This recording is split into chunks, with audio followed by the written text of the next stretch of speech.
Magandang araw mga kagabay, ngayon po yung October 2, 2025, araw po ng Huwebes. Ako po si Father Marvin at ang ating ebanghelyo ngayong araw ay hango po sa ebanghelyo ni San Mateo, chapter 18, 1-15 and 10. Ito po ay tungkol sa kung sino ba ang nararapat sa kaharian ng Diyos. At ginawa pong halimbawa dito ang isang maliit na bata, mapagkumbaba at masunurin sa Diyos.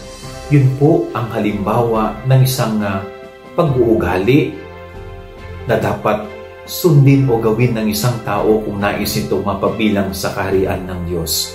Kaya alam ko po, gusto natin lahat na mapabilang sa kaharian ng Diyos, nais nating makapiling ang Panginoon balang araw. So ito po yung sikreto. Maging childlike tayo sa puso, maging mapagkumbaba, maging masunurin sa Diyos. At syempre po, yung pagsisikap nating magpakabuti na palagi para sa ating kapwa. Yan ang ating gabay-aral ng maghapon. God bless po sa inyong lahat. Pagpalain kayo ng Panginoon.